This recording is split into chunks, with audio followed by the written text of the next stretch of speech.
2, 3, 4.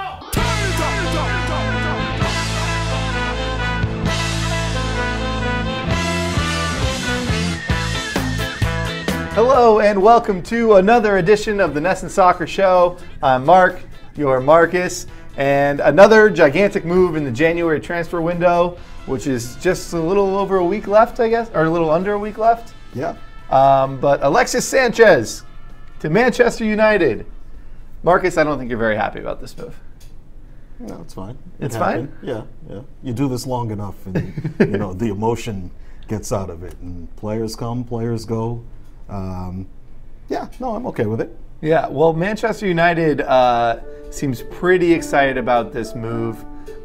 They've rolled out this video that we're seeing now. Quite the production here. It's a great announcement. It's fantastic. They're pretty excited, but you know, it's not as if they. Well, let's back it up. Why did this happen? Why did Alexis want to leave Arsenal in the first place?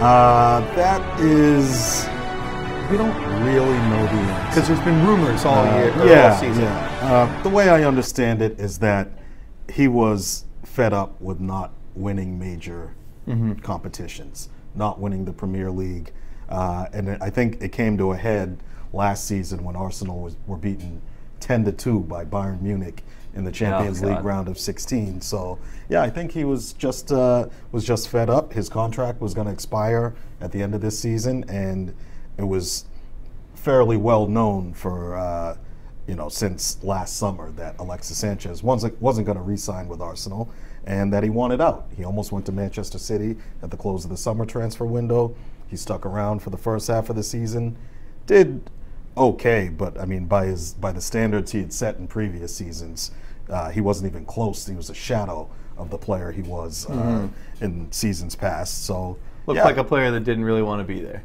Yeah, I think that's safe to say. Yeah, and he was rumored to go to Manchester City a lot over the summer. Yeah. But Manchester United kind of swoops in with a lot of money, and I think my first reaction is that Manchester City is having so much success and pulling away so much with the Premier League, and Manchester United being sort of the most storied club of all the storied clubs.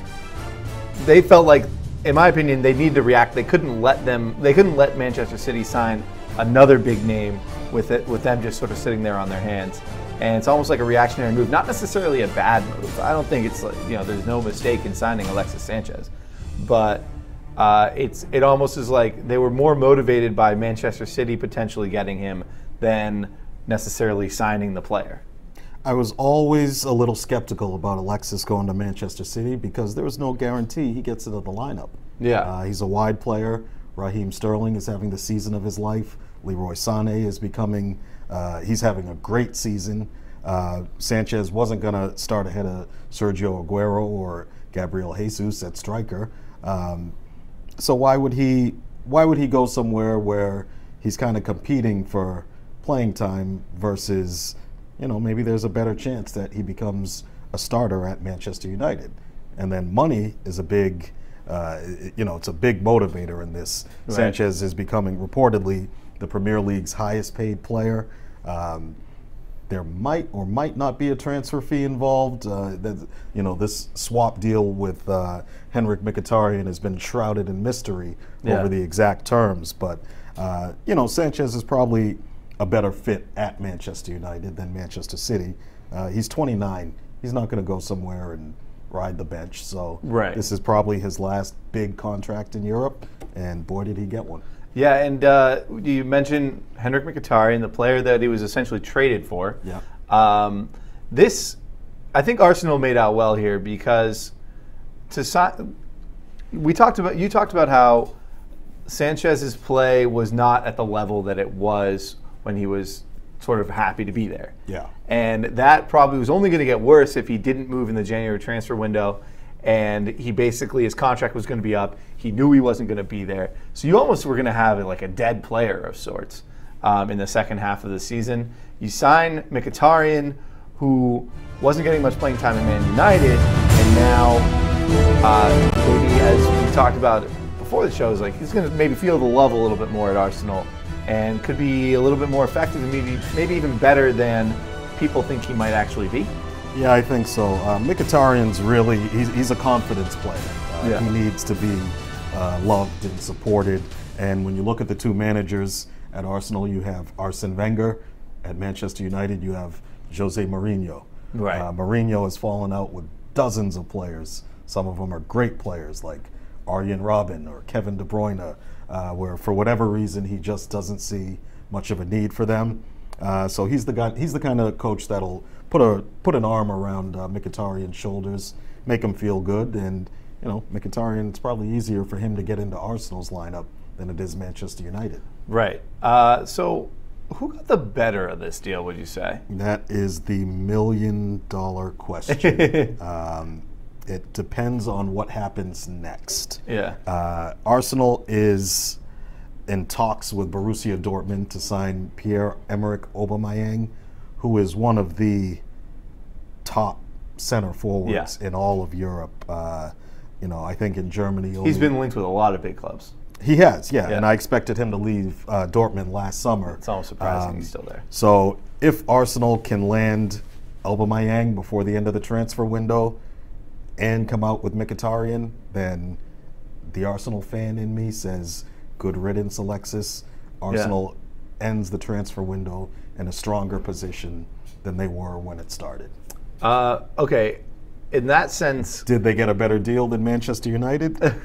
Right now, if it's just a straight swap, Sanchez for Mkhitaryan, I have to say Man United got the better deal. Yeah. But if Arsenal can, if this is all part of a larger puzzle. Right, it's who had the best transfer window. That's a different story. Right. But maybe this deal here, it was either have unhappy Alexis for 6 more months and then watch him walk away for nothing, or get something in return for him. And they got something good. Yeah. I think it is Man United in sort of the short term. I guess kind of the same answer. But I think he's still, for, I guess, the next year and a half, has the potential to be kind of a top 20 attacking player in the world. Sure. And he won't play in the World Cup. He'll get a lot of rest over the summer. He'll probably be very ready to go for United in the 2018-19 campaign.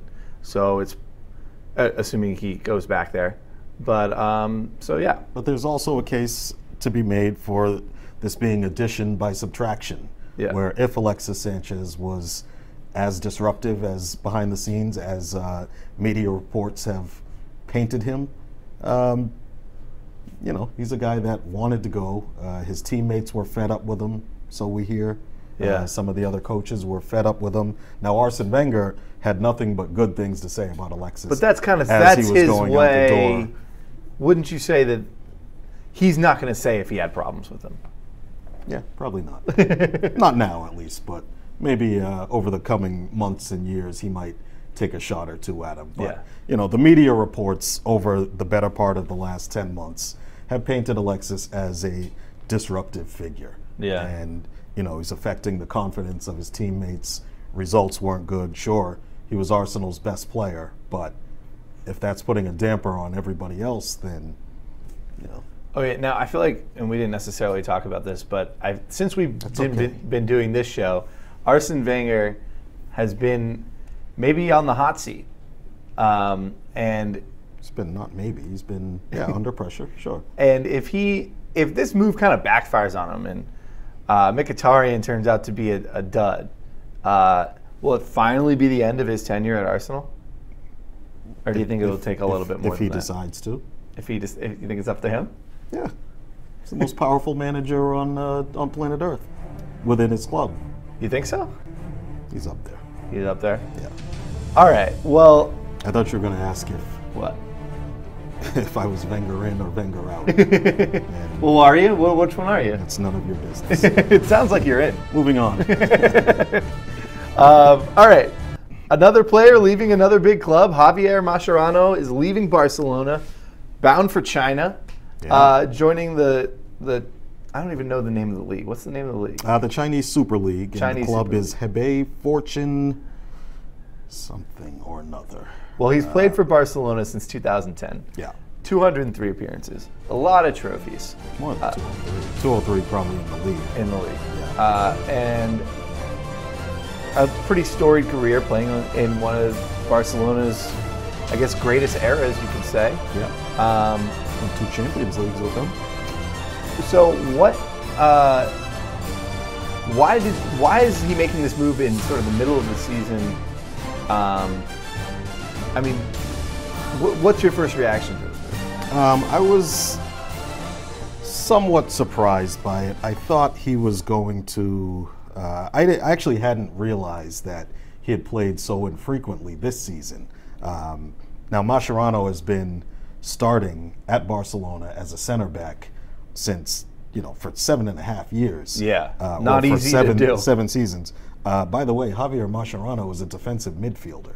So he's been playing out of position, winning absolutely everything there is to win with Barcelona, playing out of position. Now, I think what really happened is that Barcelona finally found a center back they can depend on to partner with Gerard Piqué, and that's Samuel Umtiti, young French defender, who so far is doing well. They've only lost, I think, 1 game this entire season in all competitions. So yeah. I think they're finally ready to move on from Mascherano, and he might have just dipped a little bit where, he's 33, 34 years old now, where he just can't compete for that starting spot every single game. So, yeah, it happens. Older players, they move on. Another sort of layer to this is the Argentinian national team. Right. And I think there's going to be a lot of focus on them. Well, of course there'll be a lot of focus on them, but it's sort of being the last time Messi will be at the top of his game in a World Cup. And Mascherano being 33 and Argentina having such a strong team, do you think him not being and participating in one of the top leagues in Europe is going to affect his status with the national team? And will he almost be kind of looked down on for playing in China and maybe not at the highest competition? And will they then say, well, if he can't play in the highest competition, why should he be playing on our national team? I think if it was another player, yes. He's so respected and so revered in Argentina and around the world. He really should be. He's going to go to China and play for maybe 2 months before the World Cup. I don't think their season starts until March. So he'll play for 2 months. He'll be fresh. He'll be fresher than he would be sitting on the bench for Barcelona. Yeah. He will be sharper than he would be sitting on the bench for Barcelona. Yeah. Than he would be sitting on the bench. So it could work for him. He doesn't strike me as the type to go somewhere and maybe dog it like Carlos Tevez did in China. Right. He'll take it seriously, and you're really looking at it almost like a 2-month training camp, change of scenery. He's been kind of fighting and frustrated since last July or August when it became clear he wasn't going to be, Barcelona's starting center back. Been fighting injuries, so he's going to have a lot of energy, and he should get at least 5 to 10 games before he leaves and joins Argentina for the World Cup. In interest of sort of U.S. soccer, do you see him as a guy that will try to extend his career as long as he can? And do you see him ever making a switch to MLS? He was China? rumored in November. One of the Spanish newspapers linked him to a move to MLS, and at the time I thought, great. Now, usually I'm ambivalent about aging veterans coming to MLS. I don't know why. I like it when that happens. Well, most of the time they're I know they're past their usefulness. Yeah. But you have players like Mascherano who are A1 world stars.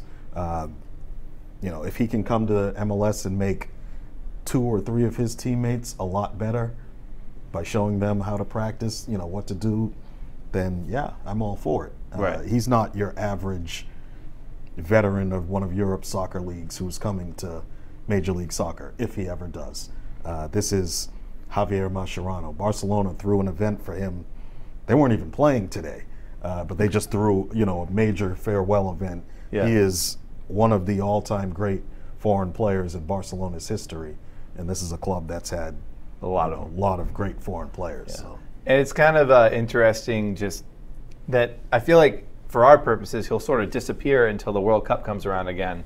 And then we'll kind of be looking and very curious of how much he's playing and what his situation is with the national team. Yeah, it'll be interesting to see what I don't see this backfiring too much because it's such a condensed period of time. Yeah. You know, we're really talking about a few months, February training camp, March, some league games, April, some league games, May, some league games, and then boom, you're off to Russia. Unless he injures himself on, you know, a bumpy field somewhere, somewhere in Shanghai or something like that. I guess that's always a risk, though. Yeah. You can get injured playing in Spain as well. Yeah. So, no real way to transition to this one, but Landon Donovan. Speaking of moves coming out of left field. Yeah, this really caught everyone off guard. Joining the likes of Michael Jordan and Brett Favre, coming out of retirement for the second time. Of course, he came out of retirement with the LA Galaxy, but he's joining Lyon and Liga MX. The only real reason we've gotten is what he says on Twitter and on Instagram and social media, that he wants to help break down barriers between the United States and Mexico, and he sees this as a way to do it. And there's also his long-term love and affection for Mexican soccer in Mexico. Yeah, due to his upbringing in Southern California. And while we both agree that that is definitely part of it, and I'm sure he's passionate about that, we're not entirely convinced that this is the only reason that he's doing this. Or would you not agree with that anymore? Well, do you want me to sit here and speculate? No, but I think that, you know, he's suddenly back into the spotlight. And he's the biggest story in U.S. soccer, especially with not having a World Cup to get excited about. Not having a story. Not having any stories. But I don't know. It's just so bizarre to see him going to Liga MX, playing for Lyon. It's so out of left field. I don't know what to make of it. I was certain Landon Donovan was done playing after he retired in 2016. He said something last year in 2017 about not being able to keep up with his he has a 1 or 2 year old son. And he's saying his body wasn't letting him keep up with his son around the house. So, you know, this is Landon Donovan. He's playing professional soccer since he was 16. Lots of wear and tear, a lot of miles on his engine. And I said, Landon's done. There won't, you know, I was writing obituaries about his career, and then all of a sudden, he's back. Will you be watching a lot of Liga MX now? Sure, I always watch. I always watch a little bit. Sunday afternoons. What can we actually expect from him as a player?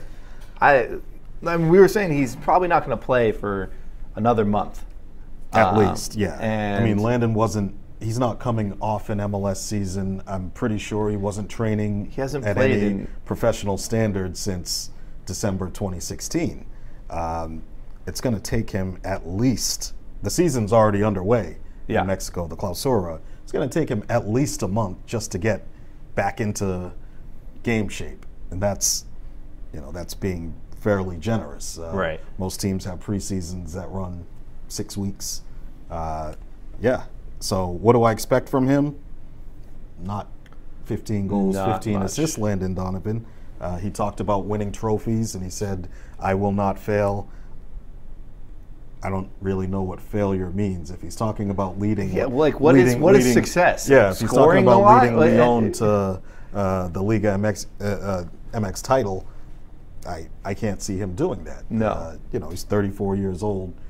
Maybe 10 years ago, not 34. He's 36. Yeah, maybe 10 years ago, but 10 years ago he's like an impact player and he's a game changer. Yeah. For any team he's on in Liga MX. Right. But now, I can't imagine him being any sort of guy that's going to play more than 30 minutes in a game as a sub. Like, he's not starting any games, I don't think. If Lyon makes it to the playoffs, and if he starts one game in the playoffs, I'll be shocked. Yes. I'll be completely shocked. Not to say he's a bad player at all, but... Is there any chance this will sort of diminish? No, it's not. I mean, it's not even more fast. It's not going to diminish anything he's done. He's always going to be a legend of U.S. soccer. As far as breaking down any barriers between U.S. soccer and Can Mexico we go back soccer. for a second? I mean, Sure. I don't think this puts his legacy at risk because Yeah. he is a USA soccer legend and he's played his entire career here, almost, bar for a couple spells at Everton and Bayer Leverkusen. Yeah. But I don't think this does. I think Landon Donovan just loves playing soccer, and I understand that. That's what he's done his entire life. He tried to step away once before retiring, came back. Well, then why did he ever step away if that's what you think? Well, the first time he stepped away, he said it was suffering from mental illness. Yeah. So he took a sabbatical during one of the seasons. Totally understand. Then he retired after the 2014 season, which I thought was a little bit early. Didn't really see that coming. Then he came back, and then he retired again, and then he unretired. So, I think Landon Donovan has a love affair with playing soccer. And Landon Donovan also is divorced. He also is a father. Well, he's divorced and remarried. Landon Donovan has financial commitments that he has to make, that he has to meet. He's been involved with the San Diego MLS expansion effort. I think he's got a small stake in Swansea City in their ownership group, the Premier League team. So, Landon Donovan he's got a lot of things going on, but maybe it's that itch that he just wanted to scratch one more time of getting out on the field. Right. But then there's also, he wants to he's bringing his family to Mexico and wants them to be there and experience it. So sounds like it's a bit of an adventure. It's that adventurous spirit he didn't have when he was a kid and wanted to come back to the United States. Maybe now he's developed that in his ripe old age of 36. But I haven't spoken to him. I don't know.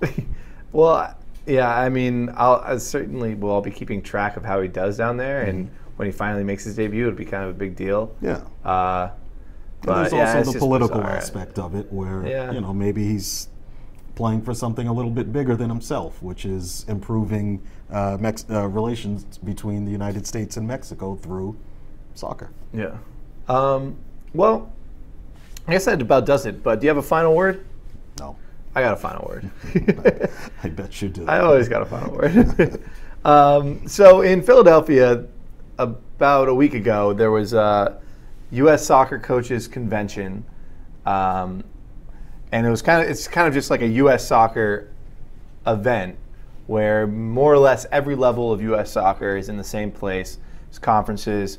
Sunil Gulati was there. Bruce Arena was there. I'm sure people like Bob Bradley and a lot of MLS coaches are there. But it's also the location of an MLS Super Draft. And we talked about that there had to be something that came out about U.S. soccer president. But I kind of looked into it, and it really wasn't much. They were all sort of campaigning there. It wasn't all that interesting. But what I thought was interesting is that during the MLS Super Draft, fans started chanting, "Save the crew." Crew fans or fans of all teams? Apparently, it was fans of all teams. That's great. And it is great, but I think it's also, I don't remember any sort of time besides recent Columbus Crew games where fan bases of a U.S. soccer team or of U.S. soccer in general were sort of speaking out and being loud and objective towards like authoritative figures in the sport, and saying, we're not happy with what you're doing and we're in your face, we're letting you know about it. I feel like U.S. soccer lately? Well, I'm saying like in a real, because it's so easy to ignore Twitter. Sure. If you have even the littlest, thickest of skin, Twitter bounces right off of you. But that's true. So I feel like for so long, U.S. soccer executives and high-level people have just been receiving praise and praise and praise. And now it's like there's an actual fan base that cares about the things that are going on, and you're trying to move a established franchise, and the fans aren't happy about it. And it doesn't take much for other fan bases to get passionate about it because they're upset about a lot of things too. Yeah. I think it's not necessarily about Columbus Crew. It's more about, maybe there's some sort of wake-up call going on with U.S. soccer executives that's like, well, we don't have just a happy, cheery-go-lucky fan base anymore. We got a lot of people that are upset with us, and we have to start doing things to satisfy our fan base. Yeah, I think fan activism has been ignited by U.S. soccer's failure to qualify for the World Cup, where it's kind of, as you said, it's a wake-up call, and everybody has to, you know, get up and do their part. So yeah. whether it's speaking truth to power or holding power accountable, everybody's awake. But I think the Save the Crew thing is gaining momentum. Yes, it's gaining momentum. Even you saw it in the playoffs last year, where there were Save the Crew signs at stadiums where the Crew weren't even playing. Yeah. The only problem is that I also think the Crew, it's a done deal. They're moving to Austin. Yeah. And, you know, there's nothing anybody can really do about it. But it's just nice to see that there's sort of like a reaction. It's not like, oh, an MLS team is moving and nobody cares. Yeah. Which would have been kind of a real disaster and very bad for MLS. 20 plus years of blood, sweat, and tears these Crew fans have invested in their team. And all of a sudden one guy says, we can make more money in Texas. Yeah. All right, well, I think that does it for us. Thank you for joining us, however you're joining us. And we'll see you again next week.